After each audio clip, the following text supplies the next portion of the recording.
Welcome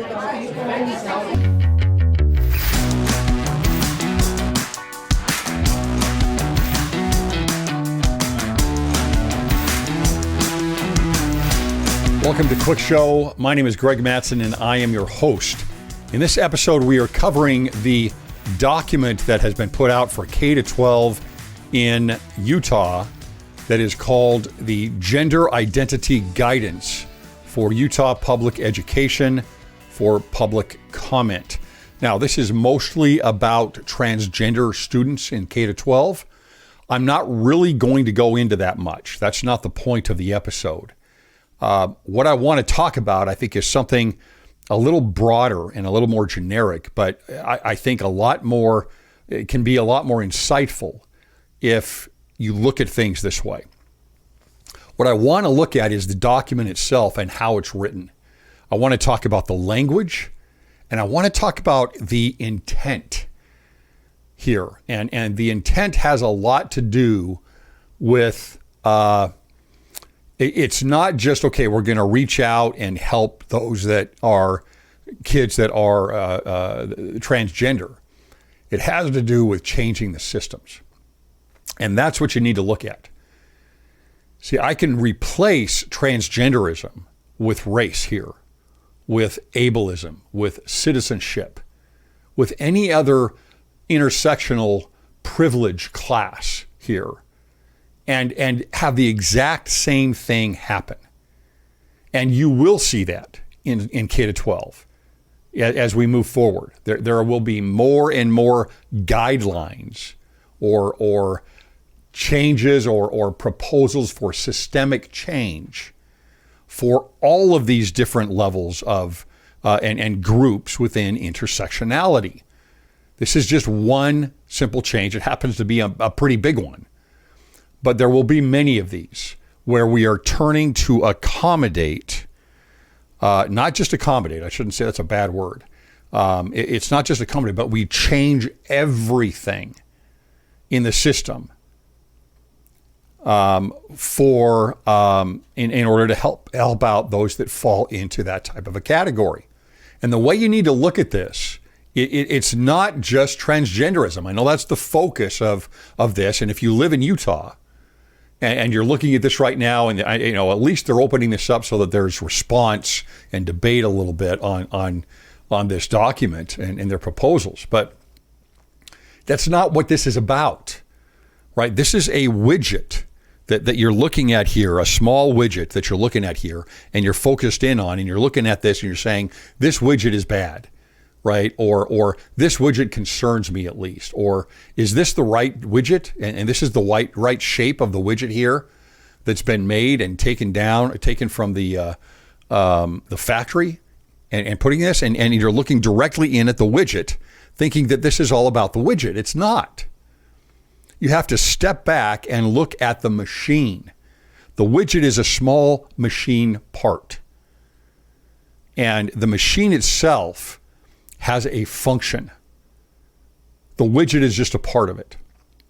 One of the major functions of the machine is to change words and definitions of words. I did an episode on this with postmodernism, especially focusing on Jacques Derrida, where he says that his whole life in his philosophy, and he's a major contributor to postmodernism, was about creating language as a virus. And that is exactly what is happening. So they want to take over the words. They want to take over language altogether, right? It's a systemic change of language. And then systems, right? One of the major tenets, for example, of critical race theory is systemic racism. Why do they focus on that so much? Systemic racism. Well, because, and this is a fraud, but the primary reason for this is that they want to change the systems. That's the reason they bring that up. Secondarily, it kind of gives them a Mott and Bailey option here where they can step back and say, well, we're not saying you're a racist. We're saying that the system is racist. But of course, you're part of the system. There's no way around that. And so inevitably it comes right back to you as an individual. But you have to look at the systems, right? The systems are what hold up culture and civilization. And they're not all great. They're not all perfect, of course. But what is being attempted here through critical social justice and the woke religion of academia is that there is an upheaval completely of all of the systems. And the primary targets on this, again, over and over again, if you don't understand this, when you study it, the primary targets of this are liberal democracy, Christianity, and the family. And when you study the literature on these things, when you study those that are focused on these changes, especially in academia, there's no hiding this. They don't try to hide this. It's everywhere, right? They want to get rid of capitalism. They want to get rid of meritocracy. They want to get rid of Christianity. They want to get rid of the traditional family. It's very, very blatant. And this here is just a little widget or iteration of those goals that these individuals have. Now, of course, most people don't believe that because they're not involved with that. They just participate in terms of trying to make that massive of a radical change. But what they don't understand is that they are simply participants in creating that massive radical change, because they're doing it in the name of empathy. And they're also just looking at the widget. So if you have a concern about, okay, what are the new policies in K-12 going to be for gender and transgenderism? Those that are supporting it are also, like you likely, just looking at the widget. So that's the purpose of this episode. Step back a little bit. Let's look at the machine a little bit and keep that in mind as I run through this document. This isn't a very long document. It won't take us too long. But look at the language and look at what is being attempted here. Now, before I get into the document here, I want to just give an example of this, and that would be with family. Because this is going to come right in, it may not seem like it, but this is going to come right in at the family. Let's say, for example, that, that's a system, if you will. It's the system, right, of a traditional family of Western civilization, of Christianity. And let's say, as an example, when you're talking about gender, that you're talking about, we'll go over a couple of words and see how this kind of works as a virus and how the systems begin to change. Let's say that we're talking about something like a daddy-daughter event. And we open this up more toward transgenderism. So we're still looking at a binary, right? With transgenderism, you're still looking at a binary because you're saying that a boy, for example, wants to identify as a girl, or a girl wants to identify as a boy. That's transgender across the binary, right? So that's one level. That's one move. And so now you say, okay, well, the first part of this would be let's change the idea of the word of daughter, right? So daughter now, let's say you're going to say, okay, well, we want to include those that are trans girls, those that are biological males that identify as girls. And so now daddy-daughter has just a little bit of a step away. And you can say, okay, well, we're accommodating this and helping them out. Okay, that's one step. But we're going to include trans girls in the daddy-daughter event or dance or party or whatever it is, right? Okay, that's one move. The next move is to say, well, wait a minute. That only addresses gender as a binary. What about those who are gender fluid? And sometimes they feel a certain gender, sometimes they don't, sometimes they're in between, or others that are bisexual or feel, bigender, if you will, or, they're fluid in there. So now they don't fit into the idea of a daddy-daughter or a father-son outing or whatever it might be. So what do? Well, one of the options then at that point, because you're moving beyond the binary at that point, is you say, well, we're going to change the system. We're going to change the words. Daughter and son no longer apply. And so now, and you know what? It would be the same way with daddy as well, the term daddy, the word daddy. So now we're just going to we're going to change this to parent-child outing or parent-child dance or whatever that might be. So what you start to see is a morphing of the words and the language and appropriation of these terms. Think about racism today. Look at what that has become as far as what racism means or what white supremacy means. We are adopting the language of academia. Just 5 years ago, 10 years ago, when you think of a white supremacist, you think of somebody with a hood on, right? Or a Nazi symbol. Not anymore, right? Because they've done a very successful job of owning the language, appropriating the language, of creating the words and the language as a virus. That is the intent. That's what you need to understand. It's not just a natural change. This is the intent to begin with. And the system changing is the intent to begin with. And so now you have a parent-child event, and now we're going to break down more and more the roles, the individuals, the identities of the family, of a traditional family, to accommodate those that have the small percentage of those that have different identities. You can't have both. That's the problem. And that's what we have to grapple with. How do you work with this? How do you do it? Well, the knee-jerk reaction, which is the state we find ourselves in now, in all institutions, in businesses, in government, in media, in our K-12 and in our universities, of course, it's all a knee-jerk reaction to overhaul language and overhaul the systems. That's what this document does. So let's go ahead and get into this a little bit and just look at a couple of these examples here.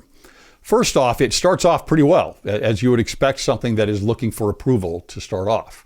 It's all about opportunity. It's all about helping those that need help. Okay, well, that opens the door for everybody to say, hey, okay, this is something maybe, we can look at. Here's how it starts off. The Utah State Board of Education recognizes that academic success depends on access to an educational environment that is safe, conducive to the learning process, and free from unnecessary disruption. Who's not going to agree with that, right?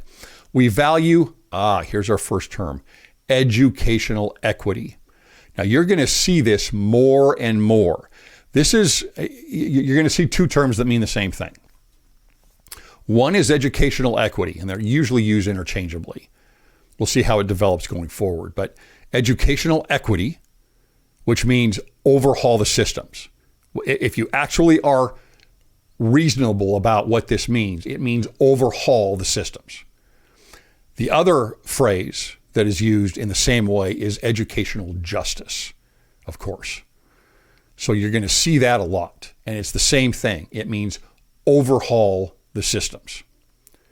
Okay, we value educational equity. So that tells you immediately, and I'm not sure who put this together, if this is from the state level of the executive branch, if this comes from the state board of, a school board, I don't know exactly where this comes from.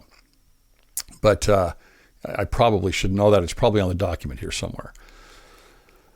But understand what that means. And once they say we value educational equity, what they are saying is we value revamping completely education. We value completely a complete overhaul of the systems. It goes on and says, educational equity is the distribution of resources to provide, this is their definition, to provide equal opportunities, this isn't true, based upon the needs of each individual student. You're going to see that it is not as much about opportunity as it is about the outcome. And that's always the battle, right? Western society is built on create opportunity and create charity and support and encouragement for everyone. That's the ideal. We fall well short of it, but that's the ideal. What we are moving toward is a collectivist, kind of Marxist-rooted type of equality of outcome for everyone, which requires force, an overhaul of the systems, and eventually it requires some form of power and tyranny to a degree. Well, just in some cases to a massive degree, to be able to maintain a forced equity, because that's not natural. Okay, it goes on here, continues with this background section. Okay, it goes on here. A respectful school climate for all students defending constitutional protections. Yeah, well, so they're that's not true necessarily. I mean, you can parse that out yourself. Maintaining the trust of the community. Well, they're not going to do a very good job with that based on what they've put in here. And accommodating the needs of students and parents. Okay, again, what they're accommodating is a small fraction of individuals of the group. And they're requiring a complete overhaul by the vast majority of everybody else. Utah educators shall treat all students with respect and fairness, regardless of personal feelings. That also is not true. They're talking about a marginalized group here. That's it. And again, I'm all for helping the marginalized group. This episode is not about being anti-transgender or anything else. That's not even the point of this. The point is see this for what it is. Okay, and then it moves on here as they've made these mostly open, opportunity-focused, constitutional-focused words and phrases as they open this up here. They then say, in recent years, more students have been expressing as transgender and or gender non-conforming. There's moving beyond the binary, and requesting support in school. You know what? Fine. I agree with that. Again, the problem is when we move beyond support and charity, and moving beyond what the a culture and the systems within that culture are built for to help that civilization and that culture move forward. In addition, it says, more parents have been requesting that schools recognize and accommodate the needs of their students who are transgender and or gender nonconforming. Okay, again, then there should be a way to do that. But what they're going to recommend here is an overhaul of the system. Now, let's go back to language here. Now we can dip back into words and language and how this narrative is built. This is very concerning but not surprising at all here. Look at what this says in the next section. This is dress codes and grooming standards. And again, this would apply to race. This is going to, if this was something about race, or if it's about ableism or citizenship, or any other collective and group, privileged or oppressed, within the ladder of intersectionality or the wheel of intersectionality. But look at what this says. Dress codes and grooming standards should encompass reasonable and clear guidelines that are not gender specific, right? You no longer go in and say, well, boys should do this and girls should do this. You see the elimination, little by little, piece by piece, of those identities of boy and girl, of son and daughter, of father and mother. That's what is happening here. And are free from gender stereotypes. So now, being that you're looking at 99% of of one sex that may or may not wear a dress, right? That is now a stereotype. That's how they're listing it. And understand, this is not their own language. They are pulling this from academic journals and from literature and books and courses and professors and departments and universities. That's where they get this type of thing. So gender, and really what they're talking about is sex here. Biological sex, gender of male, female, girl, boy, whatever, is now simply a stereotype. And we get it again down a little bit further. Non-conformity to sex stereotypes. Right? So they play the game of Mott and Bailey on gender and sex. They've gone a lot into the idea of, okay, we're going to pull gender away from biological sex and say that it's the gender that is fluid. Yeah, I might be a biological male or a biological female, but it's the gender that can move around regardless of my anatomy. Okay, and they'll move to that sometimes. But that's not where it ends, right? The goal on that is to completely get rid of male, female.